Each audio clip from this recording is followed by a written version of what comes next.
Namaste. Welcome to the Indian Knowledge Systems Primer Course for Children offered by Anaadi Foundation. In today's lecture, we will look at Bharatiya Ganita and the topic we will focus on is magic squares. Now, what is the connection between magic and mathematics? Let us see. On the screen, if you observe the arrangement of numbers in this given table, let us see. Add all the rows one by one and see what the sum you get. Add the columns one by one. Similarly, right, we add the rows, we add columns and find out what is the total. Now, how about the diagonals? What if we add 17 plus 14 plus 11 or try adding 23, 14 and 5? What we have here, as you will realize, is that all the additions that you may have done either for rows, columns or the diagonals, the result for each would have been 42. Now, when this happens, what we have in front of us is called a 3 cross 3 magic square. It is magical because 42 is the magic sum of all the calculations that we have tried so far. Now, if you see and try writing down all the numbers which have been used to construct this particular magic square in an ascending order, that is from the smallest number to the largest, let us see what we get. So, the numbers we get are 2, 5, 8, 11, 14, 17, 20, 23 and 26 as you can see. If you notice closely, you will realize that the numbers which begin from 2 are increasing by 3 each time. So, 2 plus 3 gives us 5, 5 plus 3 gives us 8, 8 plus 3 gives us 11 and so on, the series goes till 26. And that there are totally 9 numbers in this 3x3 magic squares. There are 3 rows and 3 columns and the total numbers filled up are 9. So, when we have a series of numbers like this, right, which have an increase which is similar from each number to the next, this is called an arithmetic series. Simply put, these numbers are skip counted in intervals of 3 beginning from the number 2. Now, let us find out what magic squares are and what are the terms associated with it. Since this is a 3 cross 3 square, the order of the magic square is said to be 3. The magic sum or the sum which you derive from adding the rows, columns and the diagonals, right? The magic sum can also be obtained by sum totaling all the numbers and dividing it by the order of the square. As we learnt, the order of the square is 3 since this is a 3 cross 3 magic square. So, now let us try checking this out by adding it and dividing it by 3. So, if we sum up all the numbers in this series, 2 plus 5 plus 8, 11, 14, 17, 20, 23 and 26, the total number we get is 126. Now, let us divide this 126 by 3 because 3 is the order of our magic square. 42 is the number we get again, which was our magic sum like we saw before. Now, where do these magic squares come from, right? What is so special about them and why are we learning about them in this Bharatiya Ganita class? Let's find out. So, the domain or area of magic squares is called Bhadra Ganita in Indian mathematics.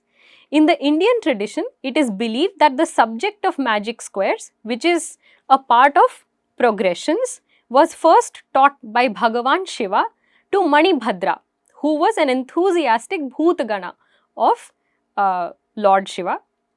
Also, the Sanskrit term Bhadra, which is used in Bhadra Ganita, means wealth or auspiciousness. So, it was believed that magic squares brought good benefits to people. Now, let us delve a bit into the history of Bhadra Ganita and find out more about where it comes from. So, the earliest occurrence of magic squares in India is found in a work called Kakshaputa by the celebrated alchemist and philosopher Nagarjuna around the 1st century BC. The word Kakshaputa itself denotes the square patterns in the shell of a tortoise. Now, as you can see here on the screen, right, can you see the square patterns on the shell of the tortoise? This is what the Sanskrit word Kakshaputa denotes. Similarly, the great polymath Varahamihira wrote an encyclopedia-like work called the Brihat Samhita around the 6th century CE.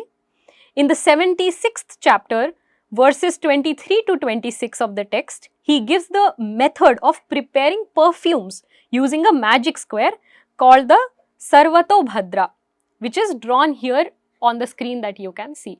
So, it's so interesting that these magic squares also had practical applications. We could prepare different perfumes by using different ingredients in these particular ratios, as Varamihira's text also shows us.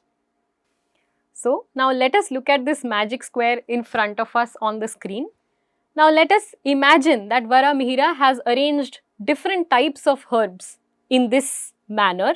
Just the way in your home, in the kitchen, you may have seen different types of spices being arranged inside the spice box, right?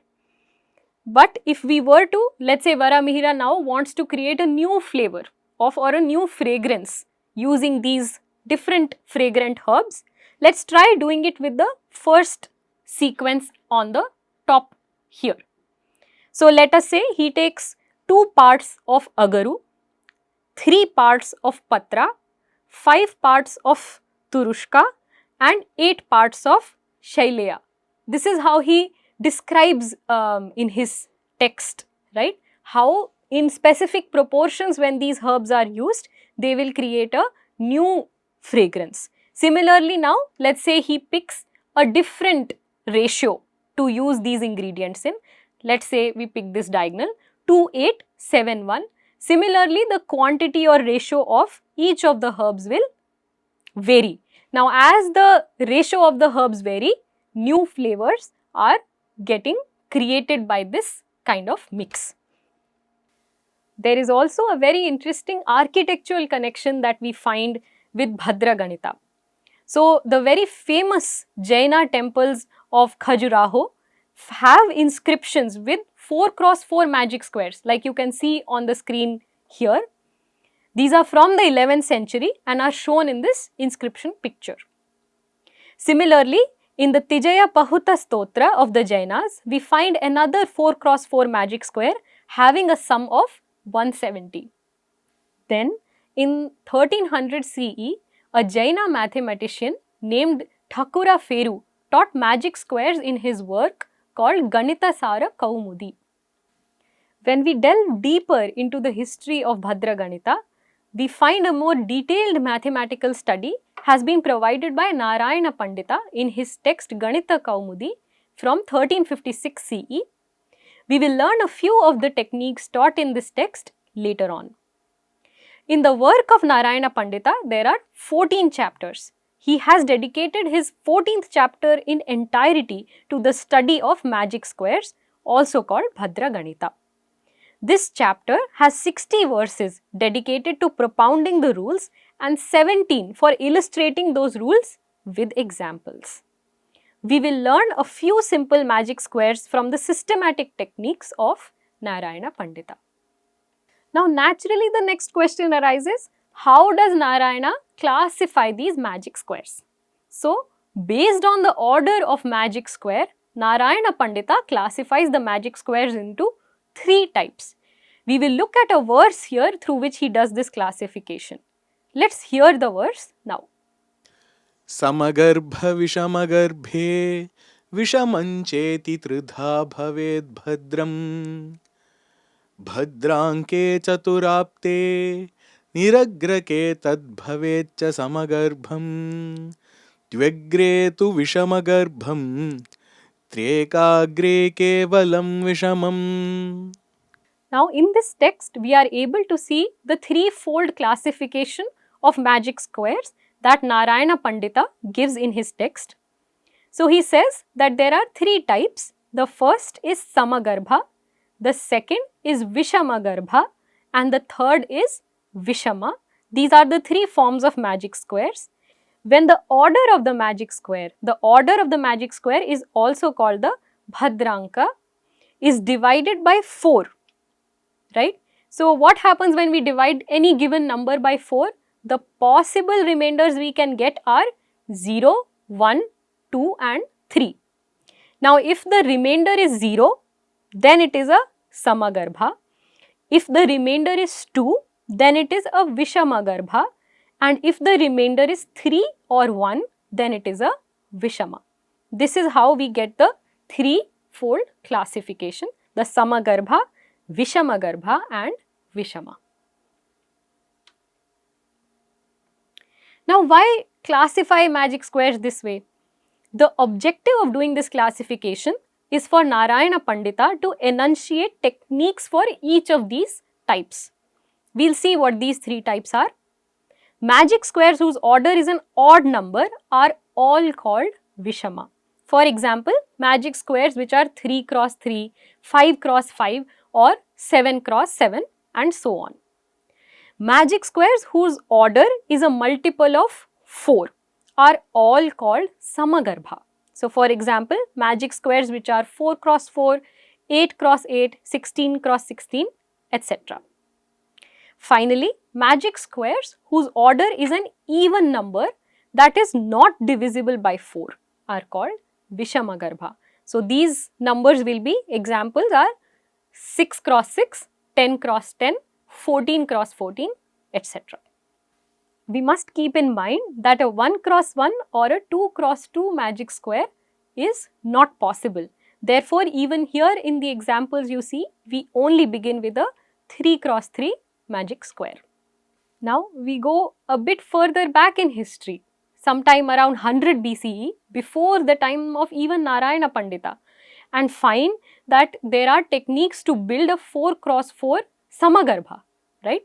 So to build 4 cross 4 magic squares way back in 100 BCE, Nagarjuna had given something called a Kachaputa, which is a mnemonic device in order to make a 4 cross 4 magic square. Let us see how this device works. A mnemonic is a system that uses a pattern of letters to easily remember something, right? It is just a way for us to remember something faster. So to build 4 cross 4 magic squares, Nagarjuna gives us the following Kachaputa. Arka Indu Nidhanari Tena Lagna Vinasanam. This mnemonic device does not actually have a profound meaning by itself. It is encoded in the Katapayadi number system which we have studied earlier. Now let us try constructing a 4 cross 4 Samagarbha using Nagarjuna's technique. Here you can see we have placed the mnemonic device on top, and below it we have a reference table. This reference table tells us the numerical value of each swara or vyanjana we are using in the mnemonic device. So there are some rules to remember when it comes to the construction of this Samagarbha. The first rule is we must refer to this table whenever we encounter a vyanjana, right? So ka, kha, ga, gha, da, you have to appropriately find what numerical value each of these vyanjanas have.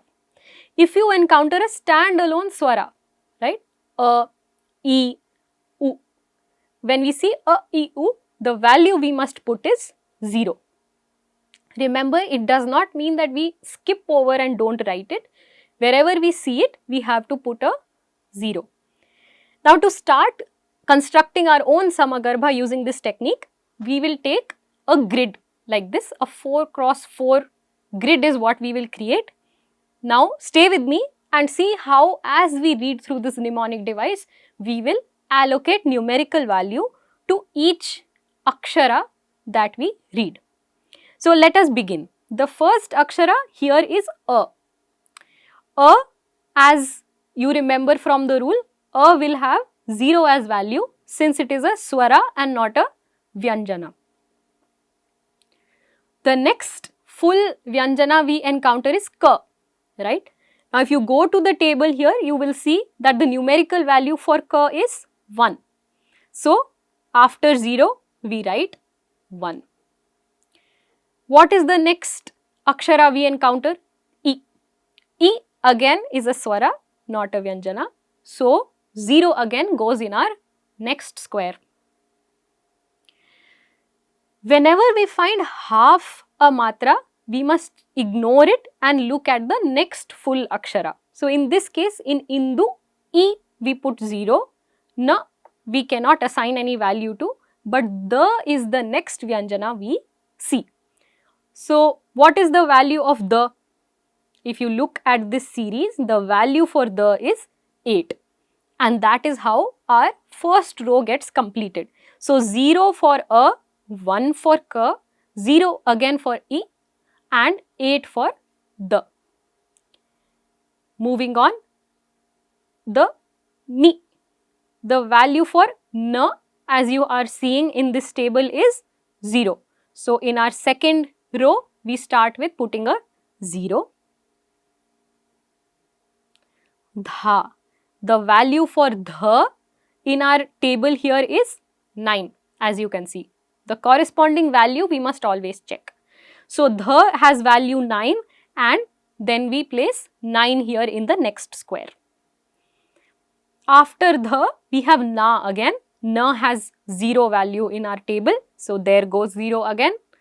And finally, we have ri, which is ra as the vyanjana. So ra we will put as 2. The numerical value assigned to ra in this table is 2, and so we will put 2 here. With 2 rows complete, we now move to the next row. Let us see what we get there. So the next vyanjana we have is ta. The value for ta is 6, so we put 6 here.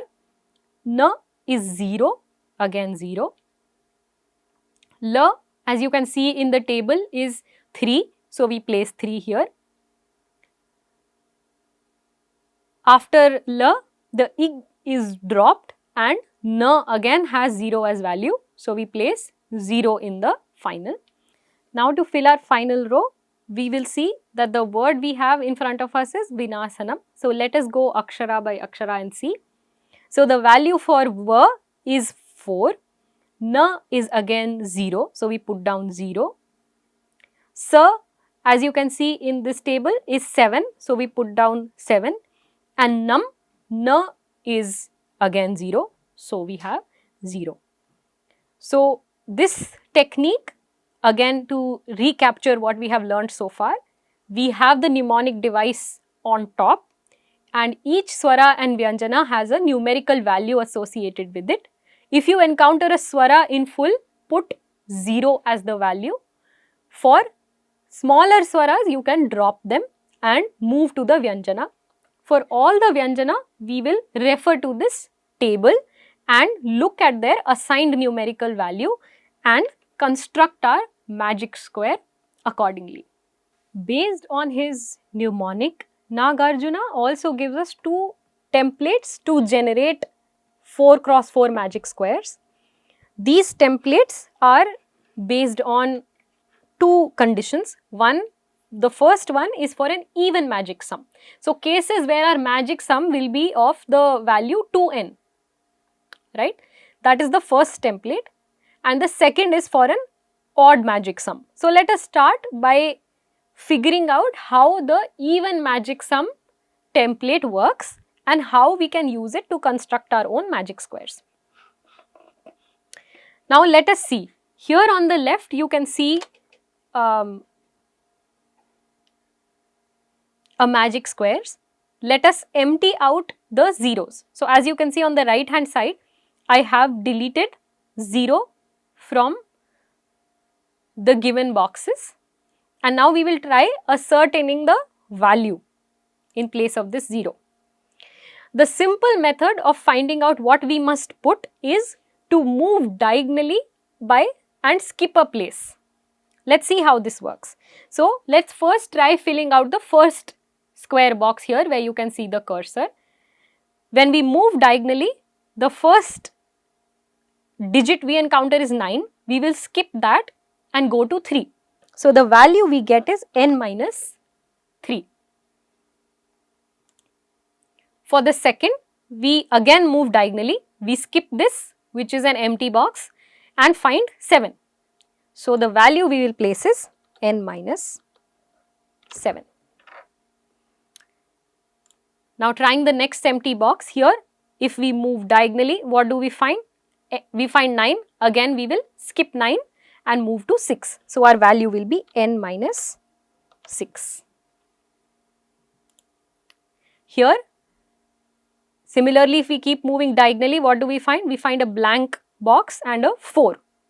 We skip the blank and write down n minus 4 as our answer. For the next one, we similarly see the moving diagonally towards the top right, we find n minus 4 and 8. So our value must be n minus 8. For the next, similarly, we skip one box diagonally and which gives us the value n minus 1. Now for this particular square, again moving diagonally, we find the immediate value is 3, which we will again skip and move to 2, giving us the answer n minus 2. And for our last one, what is the value? 3 is the immediate next diagonal digit. We will skip over 3 and go to 9. That gives us n minus 9. And this is how we find that the template to generate 4 cross 4 magic squares where the magic sum is an even number is constructed. This is the first template that Nagarjuna gives us. The second template that Nagarjuna has given us for creating 4 cross 4 Samagarbha squares is for numbers where the magic sum is an odd number. So the magic sum is 2n plus 1, that is its value, right? Just the way we tried figuring out the template for an even magic sum, we'll try doing for this one also.